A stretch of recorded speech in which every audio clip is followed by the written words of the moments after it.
Dear friends, may you all be in the best of health and spirits. I want to read to you a passage from the Spy of the Heart, going back about 35 years ago when I was in northern Afghanistan, and I had become acquainted with a Uzbek Sufi who was Sahib-i-Jazba, a person with spiritual energy, tangible energy, and somebody who left a great impression on me. So his name is Jamaluddin.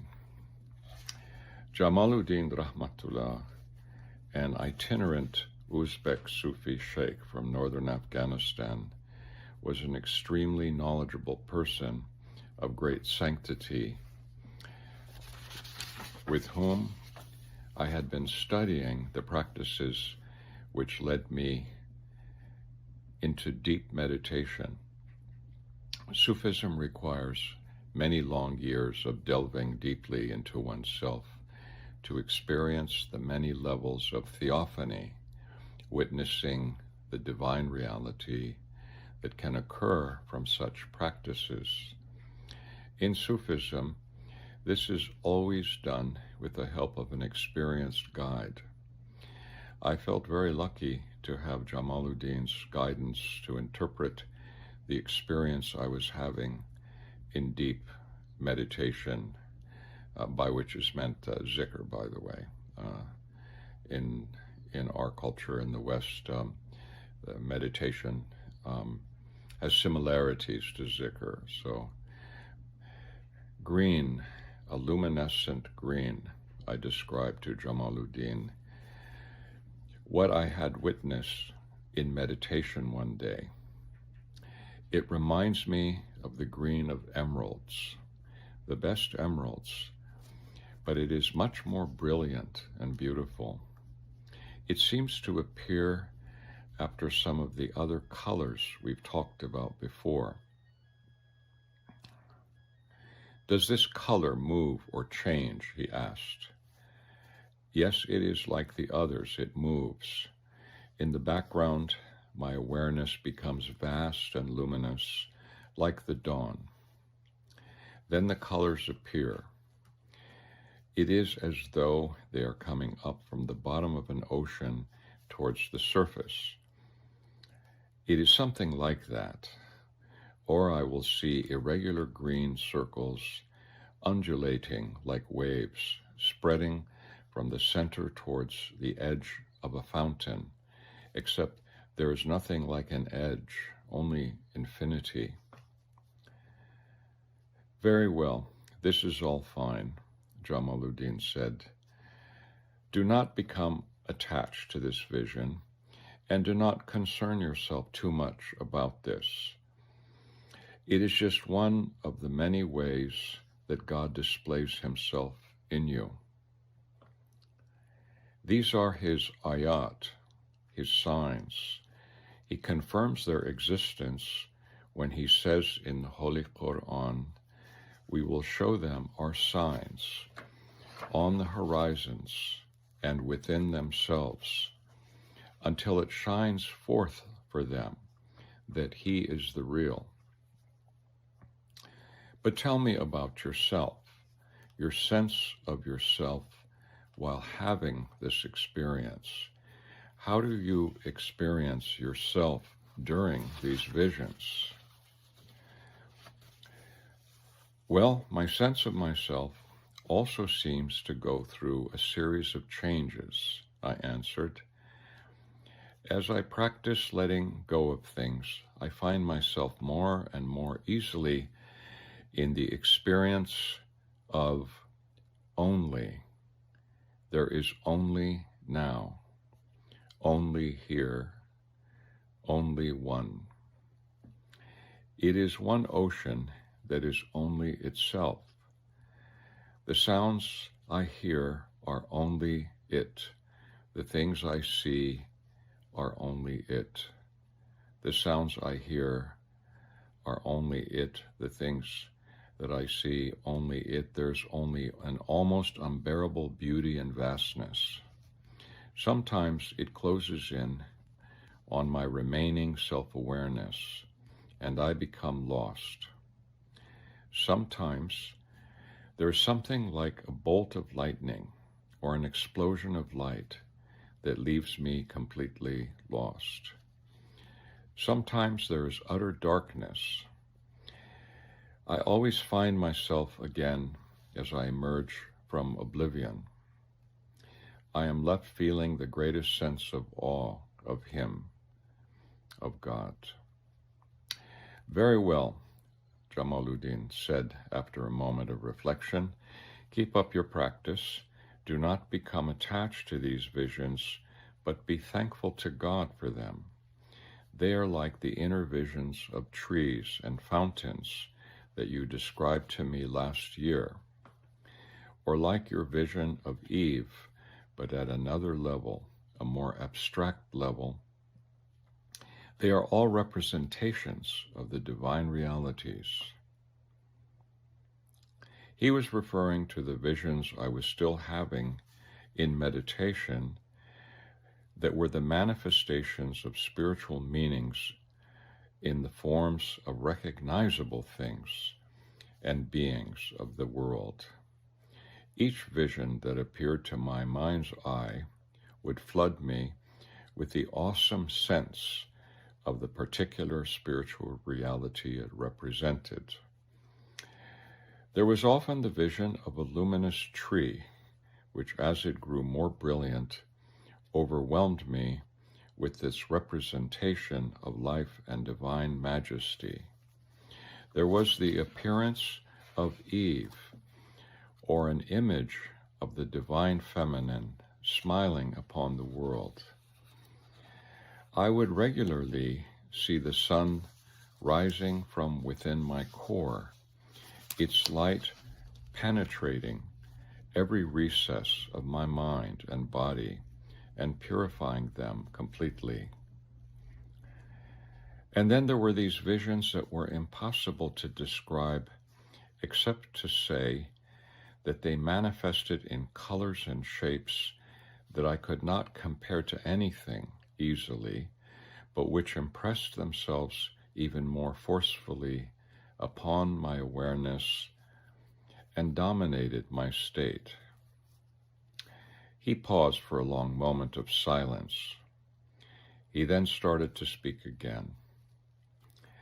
Actually, you should understand that this is also God seeing Himself in you.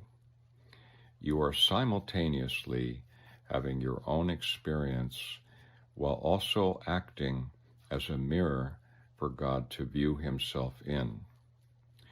The green luminescence and all of the theophanies you see are God showing Himself to you while at the same time looking at His own divine qualities and attributes manifesting in you.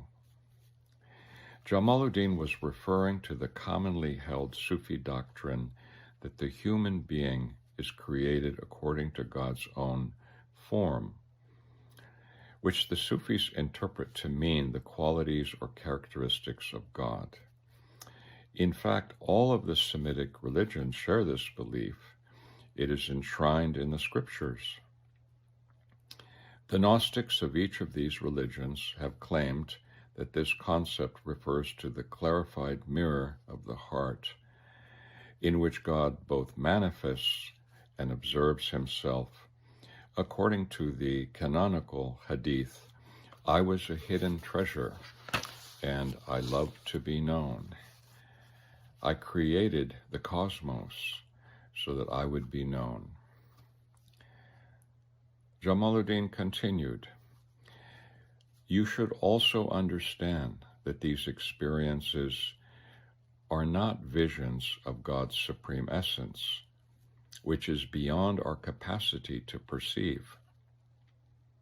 These theophanies you have been witnessing are the signs of divine glory. The green you see represents Hay, the living, which is one of his greatest attributes. This is the source of his many other attributes. This is the color of our hidden guide, the invisible teacher Khizr, who guides from beyond, from the unseen world. This is the color of the water of life. So drink from the fountain you describe. Jamaluddin Rahmatullah had been my guide in these matters of internal experience for some time. He knew that I had already spent years engaged in meditative practice. He wanted to guide me further, beyond the hazards and ambiguities of spiritual practice. It had become clearer to me why Sufi doctrine held that a spiritual wayfarer, like me, should not proceed without guidance. I didn't have to come all the way to Afghanistan, though, to find this out. I already knew about the casualties of spiritual practice and religious fervor from growing up in the San Francisco Bay Area. While studying the world's spiritual traditions during the 1960s, I saw a number of friends and acquaintances become insane or just very odd from practicing exotic meditation and other spiritual practices flooding the psychedelic shores of our city. During those years, people often took mind-altering drugs in hopes of glimpsing God. As it happened, the use of drugs was also common in Afghanistan.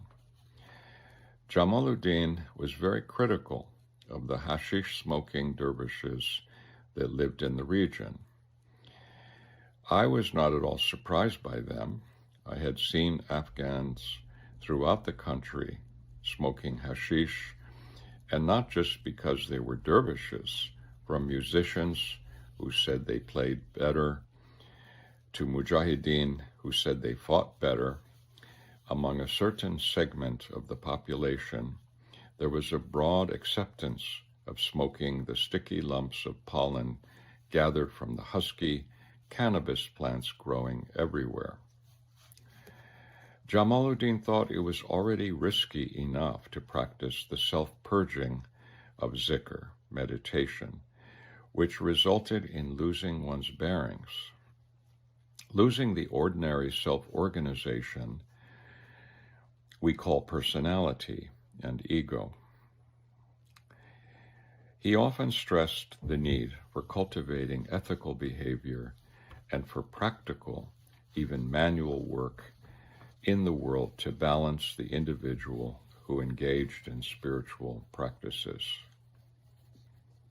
He stated that the unusual meditative experiences that resulted from these spiritual practices had to be integrated into the practitioner. According to Jamaluddin, the mystic needed to be a contributing member of the community that he or she lived in. The practices he taught were not uncommon. They were the standard practices of the Naqshbandi order of Sufism. It was the manner in which Jamaluddin and the others applied what was well known that made their practice so special. What was extraordinary about Jamaluddin was how he carried his ordinariness. I found that the guided application of these practices resulted in a deep awareness of the divine and a very real sense of my proper relationship to that divine presence. It became clear that this was, on the one hand, a relationship of indigence and servitude, and on the other hand, a relationship of great intimacy and love. Once I tasted from the fount of God's vastness and beauty, I wanted only to experience this as much as I could. Despite these experiences, I had not been freed from my usual psychological limitations, those rooted in old desires and fears. It was the long-term practice of meditation that did allow me to more fully uncover aspects of my psyche that I had only partially understood, feelings that lurked just beyond the edges of my ordinary consciousness. I sometimes found my shortcomings more painful to live with than before I had delved into myself this way. But I also had immense hope. Over time, these internal conflicts were sorting themselves out. Conflicts were presenting themselves more clearly in my life, demanding to be seen and resolved. I was now working directly with negative emotional reactions that had earlier remained ambiguous in the shadows of my mind. Meanwhile, a greater awareness was growing stronger within me. This presence was becoming more fixed in my experience, and it was a witness to all that I did. Religious terms and ideas were becoming experiences. Religious ideas that were once repugnant to me because of my temperament and secular upbringing took on completely different, previously unimaginable meanings.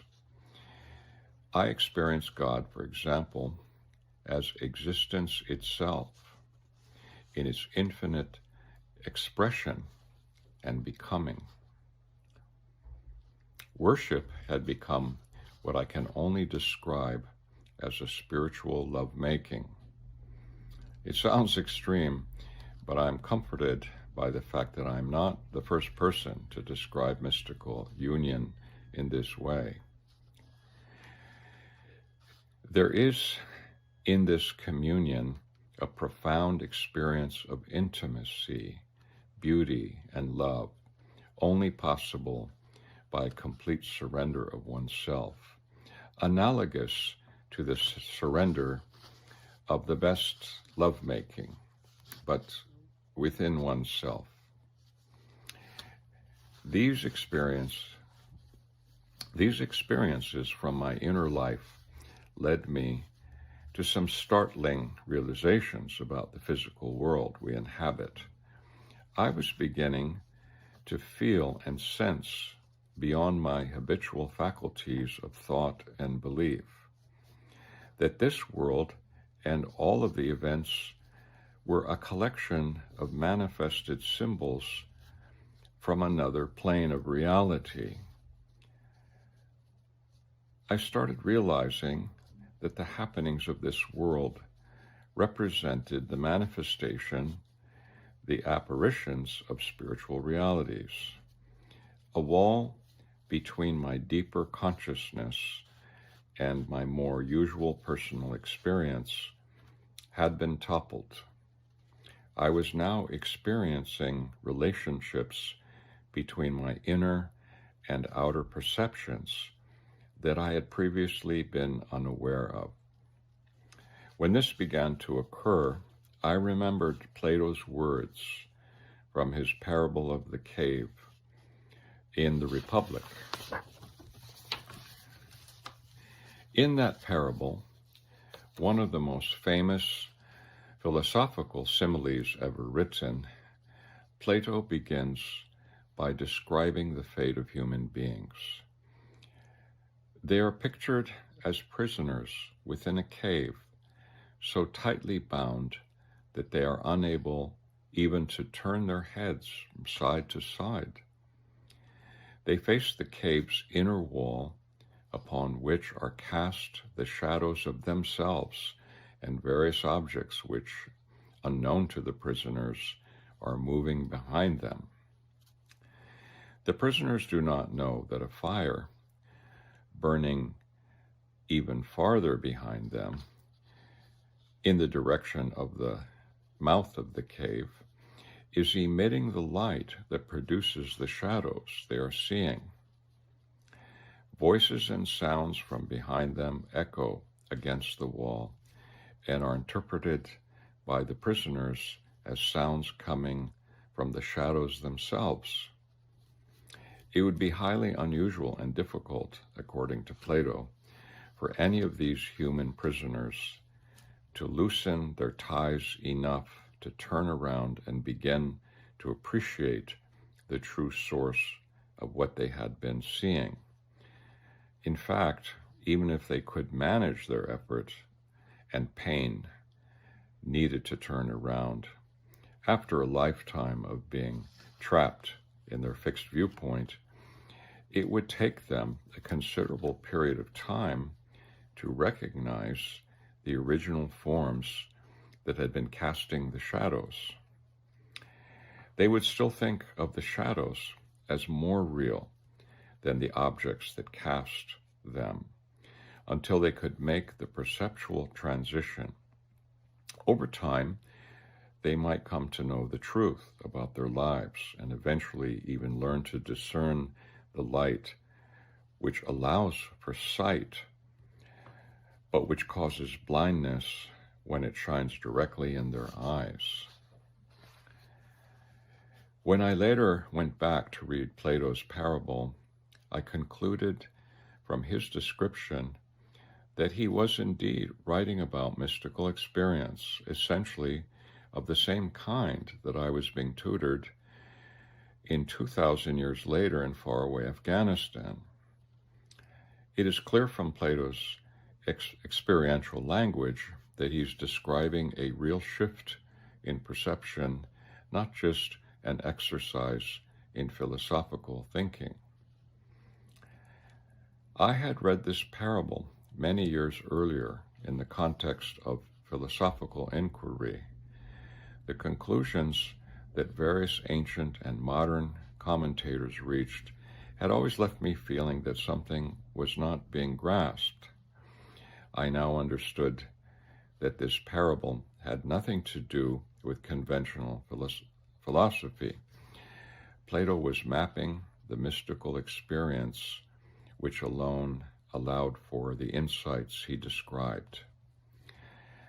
As I studied this matter more deeply, I found the same map to the expansion of the human perception of reality in a number of primary texts, from the Quran to Rumi's poetry.